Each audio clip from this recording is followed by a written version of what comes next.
the way the team's playing, the way he's playing, and the return to Atlanta. I know that's a mixed emotions after being traded. So there you go. Yeah. Brought to you by our good friends at Jiffy Lube each and every Wednesday at 8:27 or close to it. Yes. Kind enough for Kevin to let us know they got a team function, a team thing today at 8:30 our time, 11:30 their time, live from Atlanta. No video today. That's fine. It's probably too early anyways, but we got Red Velvet. We got a 7-game win streak. Kevin, it's Dave. It's Jason. Good morning. Good morning, guys. How's it going? Great. You kidding me, dude? We're doing amazing. I'm sure you've heard a lot of the history and how long this has been. And I mean, for a guy like you, this is your first year with Sacramento. It's like, what are you talking about? The Kings win every year. This is like old hat for you, but for guys like us, we've been through a lot, and it's just an amazing time right now. Yeah, I think I actually saw something on Twitter yesterday that it's Kings' first 7-game winning streak in the Twitter era. So for someone like me, who all I know is Twitter, that's pretty crazy. But obviously, we got a good thing going right now, and just trying to keep it going. I know Coach is always looking for improvement, always want to get better. He kind of called your defense out against Detroit. But I thought, Kevin, last night, the defense, and maybe specifically the third quarter, might have been some of the best defense you guys had played. What did you feel like your team's defense played like yesterday? It was definitely better. And, our offense right now is ahead of our defense, obviously. And it's an area that we got to get a lot better at if we want to keep getting better as a team. And yesterday we just made adjustments. I think they had 35 points in the first half. So we try to pack it in and make good shots from the outside. And John had it going a little bit, especially in the fourth quarter. But third quarter, I think we go up 17 points. It's huge, and we're trying to win a game like that on the road. Kevin Huerter with us, because you won yesterday, because you won the day before. I'm going to say this, and I'm not trying to get you fined or go down that road either. You're the NBA player, you're the pro, but I want to teach you something here. I didn't know if you knew this, Kevin, but apparently your face, if it hits somebody's elbow, can cause a foul, and I just want you to keep that in mind for future reference, dude. Yeah, that was a tough one.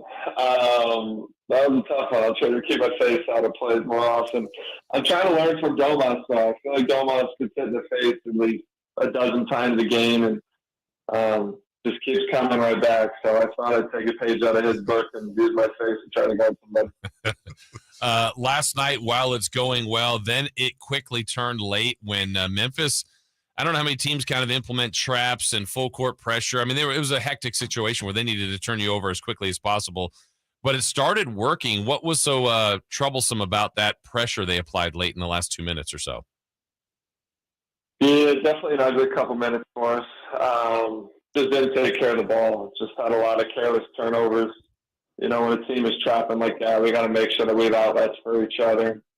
I think we left some guys caught a lot and had nowhere to go with the ball. And, we'll get better. It's something I'm sure 20 minutes we're about to go watch the whole fourth quarter and learn a lot from it. But it was a really good game for us to be in. I think that's the first time we've been in a situation this year where a team has come and trap us. And, there's probably going to be a lot more times coming up where we're going to be in that situation. So we'll get better from it.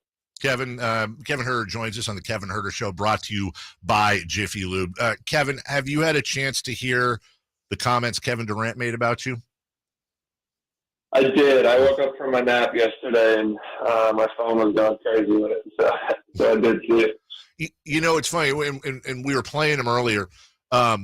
He's such a he's such an amazing basketball mind, and you guys ran his team off the floor. You know the difference now between, oh yeah, they're a good team, and those guys are great, blah blah blah. Him talking about the team and you specifically, you could tell that was coming from a guy that has watched multiple Kings games, has scouted you guys like a scout would.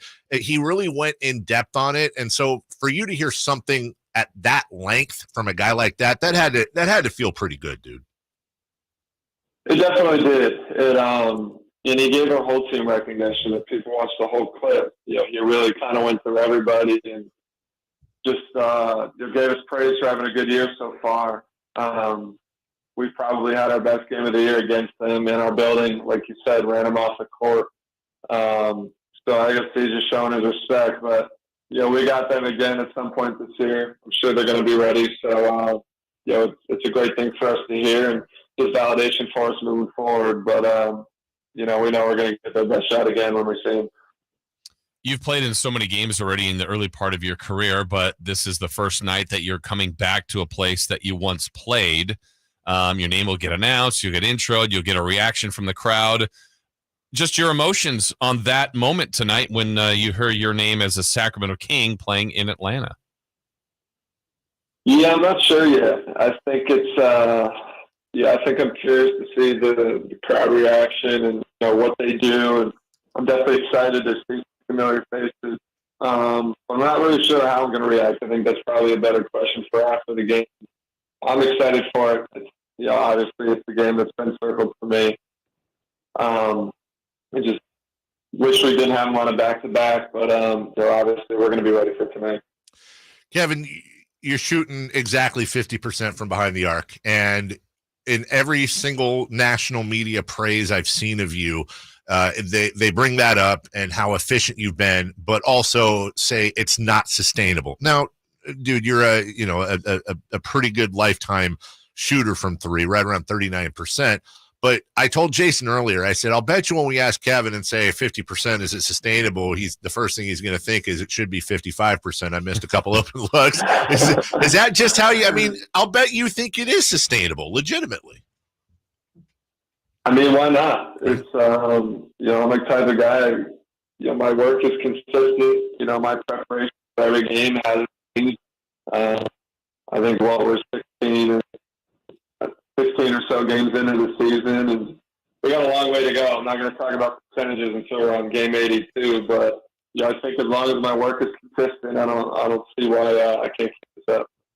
I'm curious about game prep for today. We talked about your emotions of playing your former team, but does the coaching staff, Coach Brown, anyone else, ask you specifically, Kevin, for any other Atlanta intel? Is there value in that, or is it just, hey, those guys are already doing their work and they just ask you to go and play tonight?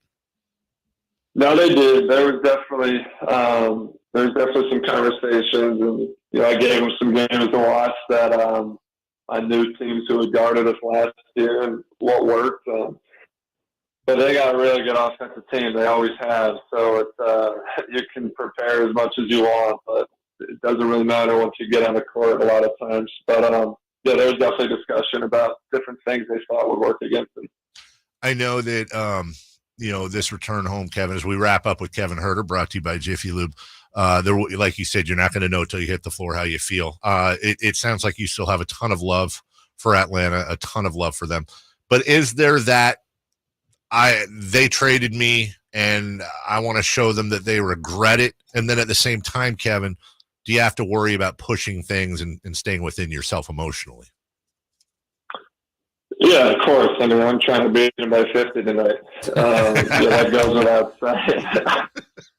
I love my time when I was there, but I'm loving my time in Sacramento right now even more. So it's, there's just the next team that's in front of us, keeping us from winning 8 straight. So we're trying to beat them by 50. I love it, dude. Trying to beat it by 50. Absolutely. That's awesome. We know you got a meeting coming up and a big day, second game of a back-to-back, second day of a back-to-back, and you're doing your radio call-in show. We appreciate that. That's championship effort right there, yes. Jason Ross. Yes, it is. Keep it going. I got a meme I'm going to send you. It's you guys is the Beam team, and they have different kings as different players or as different characters from Star Wars. You're Princess Leia, but wait, what? No, I didn't do it. I'm just saying it's making the rounds. I'm going to send it to you, Kevin, for the thumbs up or down. It's done in a very respectful way, though. Okay. So we're going to want to get your take off the air. All right. Yeah. Take care, brother. Have a great game tonight. Happy Thanksgiving. And, good luck. Happy Thanksgiving to you and your family. Thank you, guys. Happy Thanksgiving. All right, appreciate it. Take care. I want to win by 50. I love that. Can I see the picture? Yeah, I'm going to show you. I wish I could bring it in on the Dealy Bob here on the stream. Here it is. So it's somebody sent that to me. It's a Star Wars. I don't know if they can see I don't that. know why De'Aaron looks so funny. Yeah, De'Aaron. Send it to me. I'll try to put it on the stream. De'Aaron looks the best. All right, I'm gonna send it to you, Nate. In the meantime, I'm gonna send all of you to my good friend Shelby and everybody at Refinance.